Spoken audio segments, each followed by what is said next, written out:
Hey guys, we are back. I've got a video here from the Nostalgia Brit. Um, and this is the truth about 1970s British school dinners, mystery mints, and pink custard. I don't think this is AI, or at least the voice didn't sound like it, but we'll see. Let's give it a go. I will link this video in the description. There's a sound that can instantly transport millions of Brits back to their childhood. The shrill ring of the school bell signalling lunchtime. That wasn't just a bell, it was the starting pistol for the Great Migration.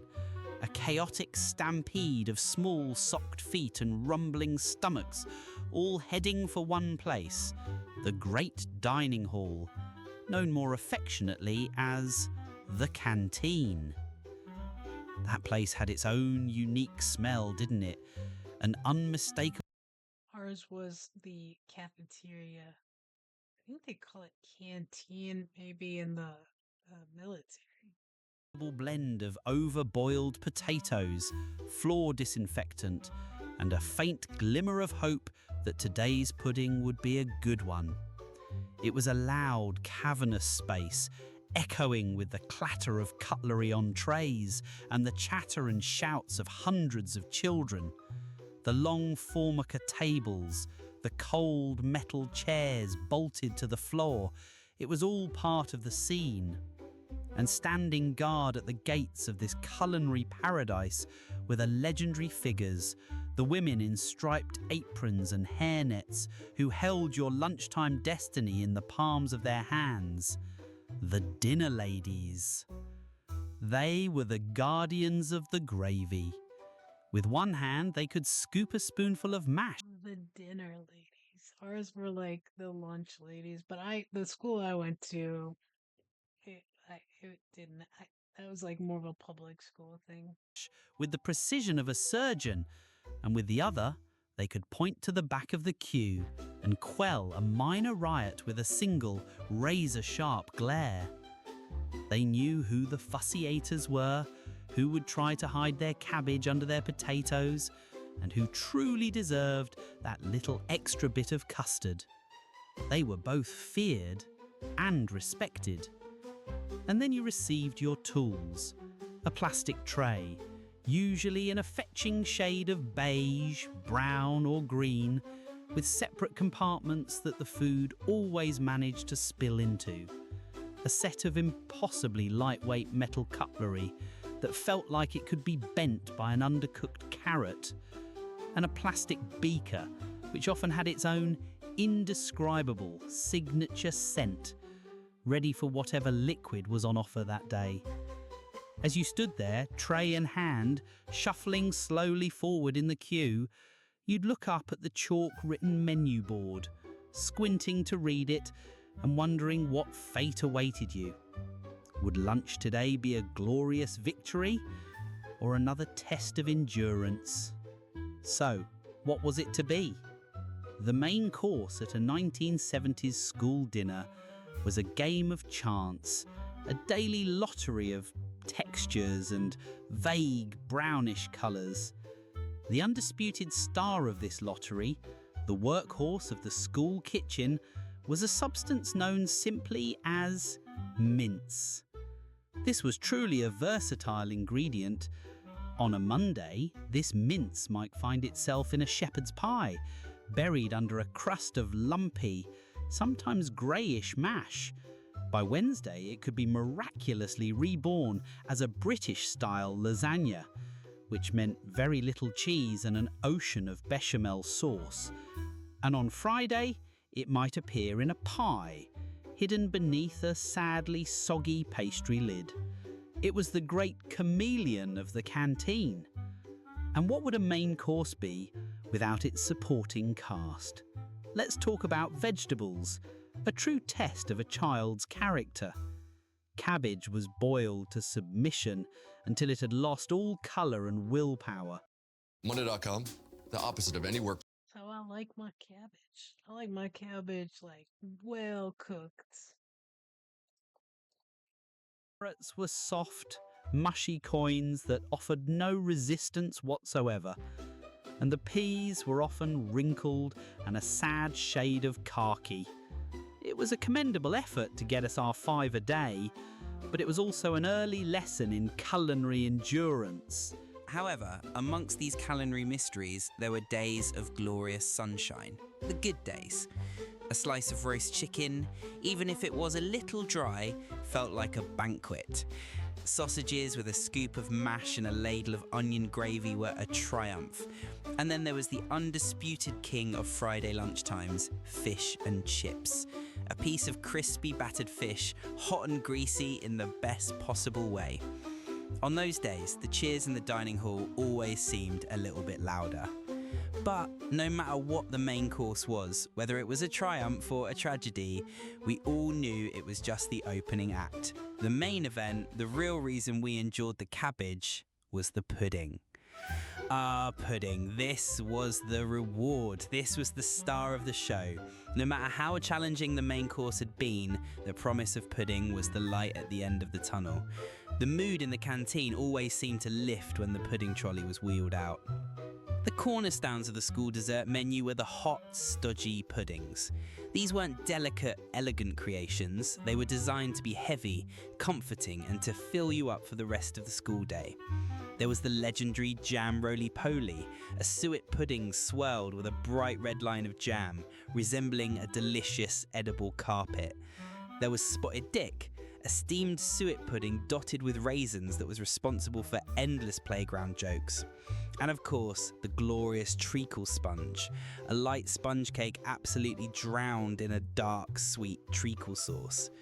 But a school pudding was nothing without its life partner, its soulmate, the one thing that elevated it from a mere dessert to a cultural icon: custard. This wasn't the thin, creamy sauce you might know today. This was proper, thick, yellow, often lumpy school custard, served from a giant metal jug. It was a substance of immense power. But even the standard yellow custard paled in comparison to the true legend, the mystery that still baffles a nation. We're talking, of course, about pink custard. It was unnaturally, vibrantly pink, and it raises the great unanswered question of British nostalgia. What flavour was it exactly? Strawberry? Raspberry? Or was the flavour just pink? And it wasn't always hot puddings. On special days, you might get a slice of Arctic roll, a simple but perfect roll of vanilla ice cream wrapped in a thin layer of sponge. Or the ultimate party food, a wobbly, brightly coloured cube of jelly, served with a single, sad-looking scoop of vanilla ice cream. It was simple, it was sweet, and we loved it. So with the sweet, stodgy pudding finally eaten, what did we have to wash it all down with? The drinks menu at a school canteen was, shall we say, limited. Water wasn't just served, it was dispensed.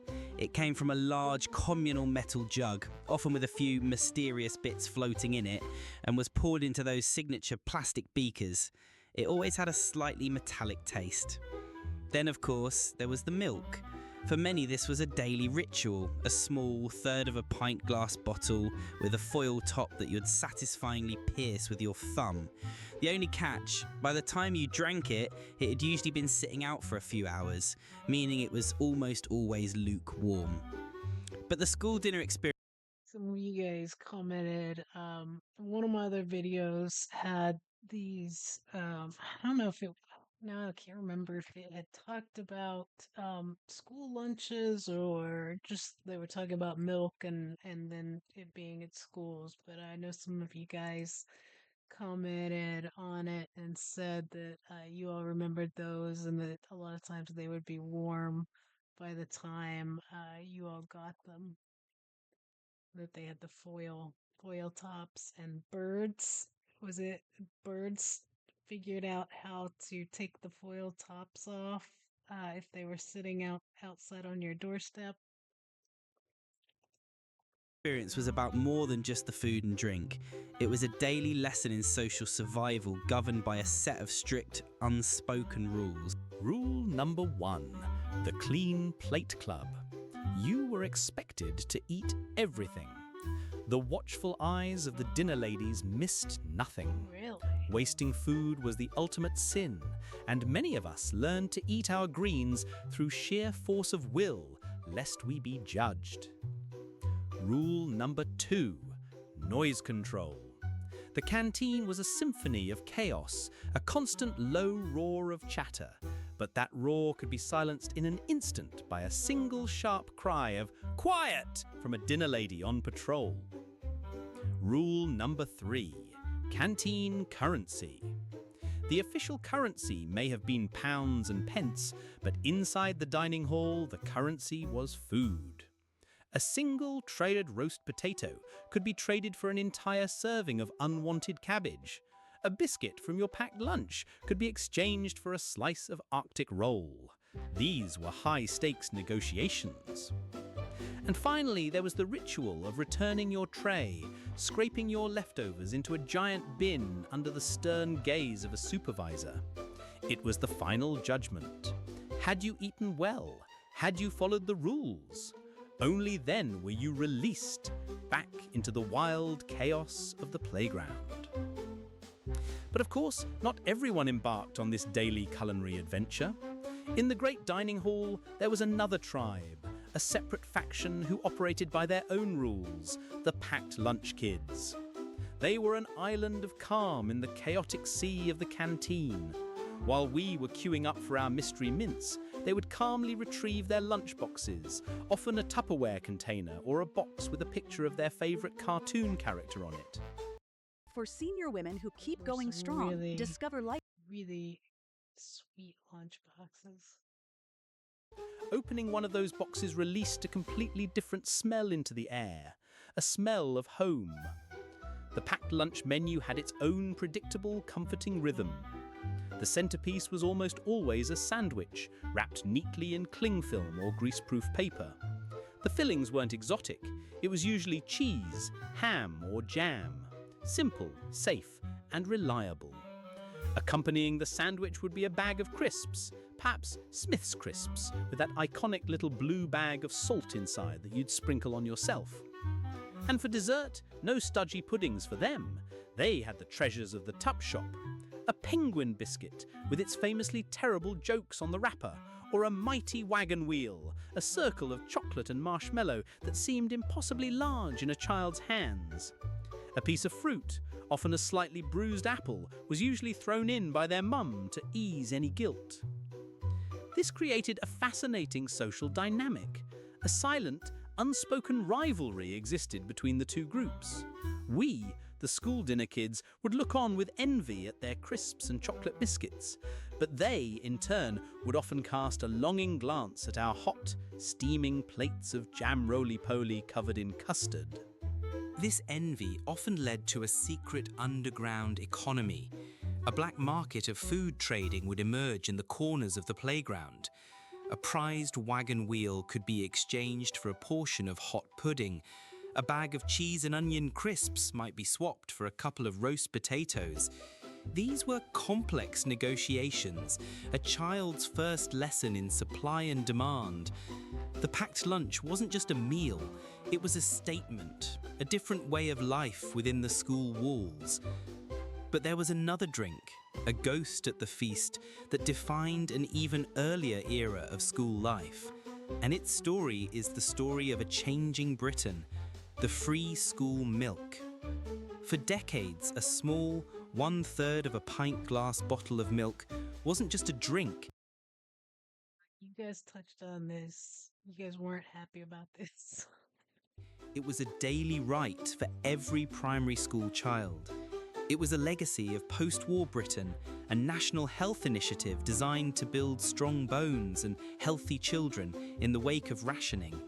The ritual was universal. The satisfying pop as you pierced the foil top with your thumb, the slightly warm temperature of the milk by the time it reached you, the distinct taste of it, it was simply a fact of life. Until suddenly, for many, it wasn't. In 1971, the Education Secretary at the time, a formidable politician named Margaret Thatcher, made a deeply controversial decision. To save money, she abolished the universal free school milk program for children aged 7 to 11. The public outcry was enormous. It was one of the first times a major political decision was felt directly in the school playground. It wasn't just about milk, it was about a principle. And in the process, Margaret Thatcher earned herself a nickname that would follow her for her entire political career. Thatcher, the milk snatcher. This single act turned a simple daily drink into a powerful piece of social history, a shared, slightly bitter memory that became woven into the fabric of growing up in Britain. It was a sign that the old ways were changing, and even something as simple as a bottle of milk could become a political battleground. And so we were released, full of stodge and sugar, back into the wild chaos of the playground. Looking back, the British school dinner leaves a complicated legacy.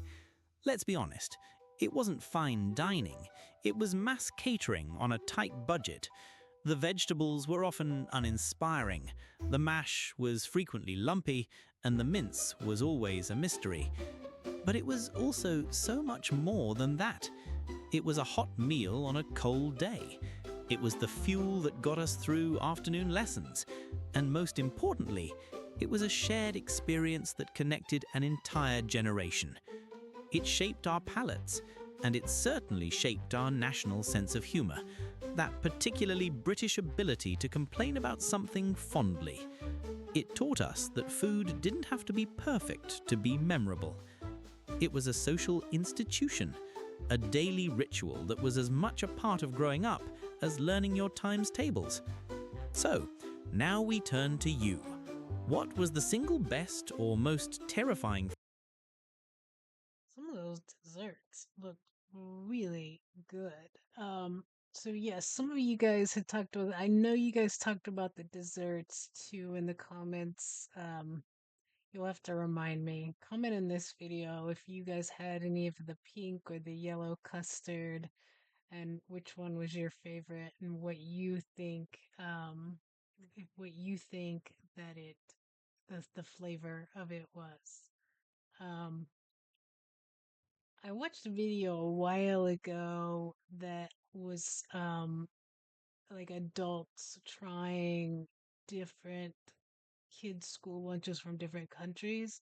I know they did the UK, they did America, I think they did France, maybe I don't know if it was Japan or China, and then somewhere else. But like I think America, both of us, both America and the UK, I don't think fared very well. But I do remember the UK one was fish sticks. I don't remember really what the US one was. They're not good.